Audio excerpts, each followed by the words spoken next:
भूकंपाचा केंद्रबिंदू होता साताऱ्यात आणि त्याचे धक्के जाणवले मुंबईत। ही घटना भौगोलिक भूकंपाची नाही तर राजकीय भूकंपाची आहे। सातारा जिल्हा परिषदेच्या अध्यक्षपदाच्या निवडणुकीमध्ये शिवसेना आणि राष्ट्रवादीला सत्ता स्थापनेची संधी होती, मात्र आयत्या वेळी घडलेल्या घडामोडींमुळे सत्तेचा हा घास भाजपनं हिरावून नेला। यावेळी घडलेल्या राजकीय नाट्यामध्ये शंभूराज देसाई आणि मकरंद पाटील या दोन मंत्र्यांना पोलिसांकडून मारहाणही झाली। या सगळ्याचे पडसाद आज विधिमंडळाच्या अधिवेशनात उमटले। पाहूया याचाच आढावा घेणारा हा स्पेशल रिपोर्ट। तो एसपी जो वागलाय ना सभापती महोदय, पूर्ण एखाद्या घरगाड्यासारखा वागलाय। एखाद्या आरोपीला ज्या पद्धतीची वागणूक दिली जाती त्या पद्धतीची वागणूक आम्हाला मंत्र्यांना जर या राज्यामध्ये मिळत असेल तर याच्यासारखं दुर्दैव असू शकत नाही। मंत्री बघितले नाही, पदाधिकारी बघितले नाही, कोणी बघितले नाही, जसे आमदार बघितले नाही, असे आरोपीला जो असं पकडतात तसं पकडून घेऊन गेले। मूळचे साताऱ्याचे असणारे हे तिन्ही नेते आज अर्थसंकल्पीय अधिवेशनात असे भडकले होते। त्यांचा रोख कोणावर होता हे तुम्हाला हळूहळू समजेलच, पण राग व्यक्त होत होता तो साताऱ्याच्या एसपींवर। रागाचं कारण पालकमंत्री शंभूराज देसाई आणि मंत्री मकरंद पाटील यांना पोलिसांकडून झालेली मारहाण। तो एसपी जो वागलाय ना सभापती महोदय, पूर्ण एखाद्या घरगाड्यासारखा वागलाय। त्यामुळे आपण माझी विनंती आहे, त्याला तात्काळ निलंबित करा, बडतर्फ करा सेवेतनं। आज त्याची निवृत्त हायकोर्ट जज मार्फत त्याची चौकशी करा। हा अन्याय आम्ही सहन करणार नाही। त्या पोलीस दलाचा प्रमुख तुषार दोशी, एलसीबीचा इन्स्पेक्टर देवकर, एलसीबीचा असिस्टंट इन्स्पेक्टर गर्जे आणि त्यांच्या बरोबरचे 100 पोलीस यांच्यावर तात्काळ कारवाई करून त्याला निलंबित करा। एखाद्या आरोपीला ज्या पद्धतीची वागणूक दिली जाती त्या पद्धतीची वागणूक आम्हाला मंत्र्यांना जर या राज्यामध्ये मिळत असेल तर याच्यासारखं दुर्दैव असू शकत नाही। लोकशाही मार्गातून जे सदस्य निवडून आले त्यांना मतदानापासून अगदी मतदानाच्या दारापर्यंत गेलेले सभागृहाच्या तिथून पोलिसांनी त्यांना उचलून नेणं हे अक्षरशः या लोकशाहीला काळीमा फासणारी घटना ही सातारा जिल्ह्यामध्ये घडली। आता यानंतर घडलेल्या क्लायमॅक्सकडे जाण्यापूर्वी गोष्टीची सुरुवात कशी झाली ते समजून घेणं महत्त्वाचं आहे। त्यासाठी थोडं मागे जाऊया।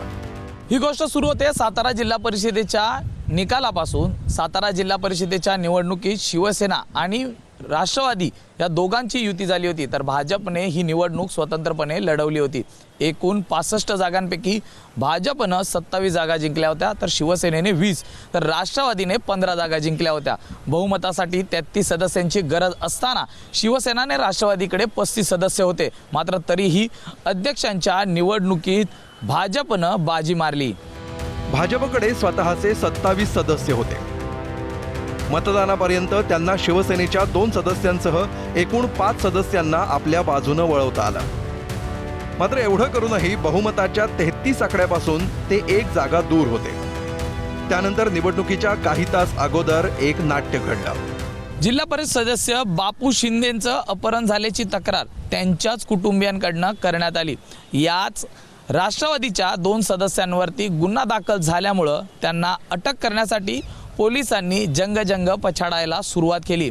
अखेर मतदानासाठी या दोघांना घेऊन मंत्री शंभूराज देसाई आणि मकरंद पाटील पोहोचताच पोलिसांनी दोन्हीही सदस्यांना ताब्यात घेतलं। त्यामुळे त्यांना मतदानच करता आले नाही। यामुळे एकूण सदस्यांचा आकडा हा 2 ने कमी झाला आणि भाजपला या निवडणुकीमध्ये विजय मिळवता आला। तर अशा प्रकारे राष्ट्रवादी सोबत निवडणूक पूर्व युती करून आणि बहुमत असूनही शिवसेनेला सत्तेपासून दूर राहावं लागलं। 2 सदस्यांना मतदानापासून वंचित ठेवणाऱ्या पोलिसांवर शिवसेनेचा राग उफाळून आला तो त्यामुळेच। मंत्री बघितले नाहीत, पदाधिकारी बघितले नाही, कोणी बघितले नाही, जसे आमदार बघितले नाही, असे आरोपीला जो असं पकडतात तसं पकडून घेऊन गेले। आणि त्या ठिकाणी घेऊन गेल्यानंतर ते 2 लोक, बरं ते 2च कसे काय मग मतदार त्यांनी पकडले? 2च मतदार जे आहेत ते त्यांना घेऊन गेले। आता साताऱ्यात जे घडलं त्यात महत्त्वाचा वाटा होता तो शिवसेनेचेच आमदार असणाऱ्या महेश शिंदेंचा। महेश शिंदेंमुळेच आपल्या सदस्यांनी भाजपला मतदान केल्याचा आरोप शंभूराज देसाईंनी केलाय। विशेष म्हणजे शिवसेनेचे आमदार असणाऱ्या महेश शिंदेंच्या पत्नी प्रिया शिंदे या भाजपकडून निवडणूक लढल्या आणि त्याच जिल्हा परिषद अध्यक्षही झाल्या। एका बाजूला पक्षाच्या सदस्यांना न्यायचं काय कारण?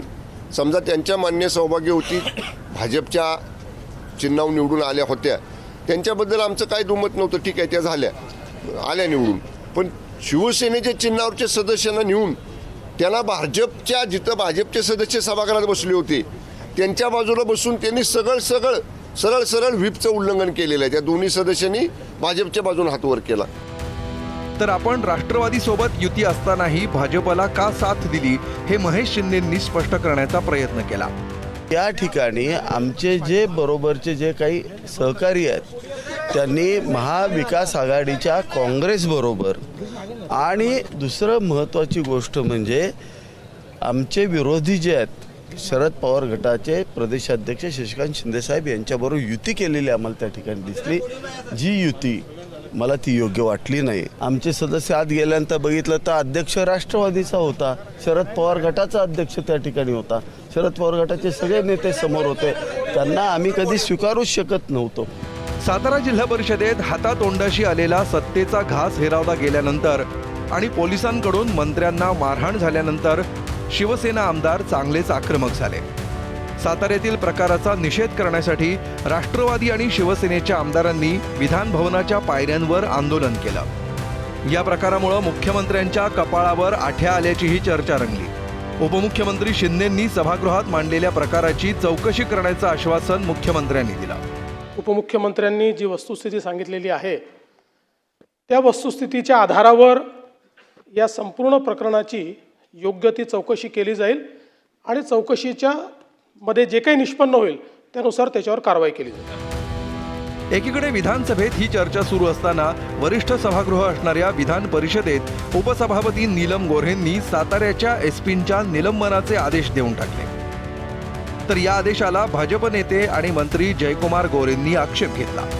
ताबडतोब साताऱ्याचे पोलीस अधीक्षक आणि संबंधित ज्यांनी लोकांना ढकलाढकली केली, जखमी केलेलं आहे आणि महत्त्वाचं म्हणजे मतदानाच्या प्रक्रियेपासून वंचित ठेवलेलं आहे, त्यांचं सरकारने निलंबन करावं असे मी निर्देश देत आहे.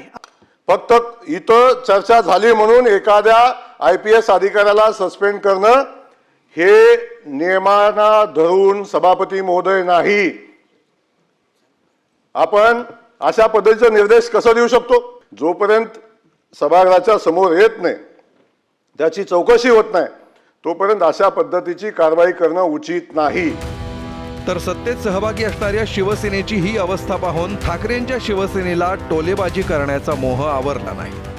अभूतपूर्व परिस्थिती महाराष्ट्रात निर्माण झाली आहे आणि जेव्हा अभूतपूर्व परिस्थिती महाराष्ट्रात निर्माण होते त्यावेळेला हा विषय 289 चा होतो. भारतीय जनता पक्षाकडनं तुळवले जात आहेत, स्वतःला वाघ समजत आहेत. हे वाघ आता गेले कुठे? शेपटी घालून बसलेले आहेत. परमवीर सिंगने ज्यावेळेला कल्याणच्या निवडणुकीमध्ये महानगरपालिकेच्या फक्त थोडा त्रास दिला म्हणून यांच्या नेत्यांनी भर व्यासपीठावरती राजीनामा दिला होता. कुठे गेलं ते शौर्य? कुठे गेली ती ताकद? विनाकारण तुम्ही हे बघा, विनाकारण आम्हाला डिवचायचा प्रयत्न करू नका. मी एवढंच सन्मान्य सभापती महोदय रेकॉर्डवरती आणतो आहे की आम्ही जी भूमिका घेतली ती हिंदुत्वासाठी घेतली. शिवसेना प्रमुख स्वर्गीय बाळासाहेब ठाकरे साहेबांनी श्रद्धेय अटल बिहारी वाजपेयी साहेबांनी केलेली भाजप शिवसेनेची युती टिकवावी म्हणून घेतली. आता त्या युतीमध्ये काही कटू अनुभव कालच्यासारखे आम्हाला आले, हा भाग सोडा. महायुतीच्या स्थापनेपासून शिवसेना आणि भाजपमध्ये अनेकदा नाराजी नाट्य रंगलंय. शिवसेनेच्या मंत्र्यांनी मंत्रिमंडळ बैठकीवर घातलेला बहिष्कारही चांगलाच गाजला होता. मात्र आजचा प्रकार अधिक गंभीर असल्याचं दोन्ही बाजूंच्या प्रतिक्रियांवरून दिसू लागलंय. आता साताऱ्यातली ही जखम मुंबईतल्या मलमपट्टीने भरणार की दिल्लीत जाऊन टाके घालण्याची वेळ येणार हे लवकरच कळेल. ब्युरो रिपोर्ट, ABP माझा. ABP माझा, उघडा डोळे बघा नीट.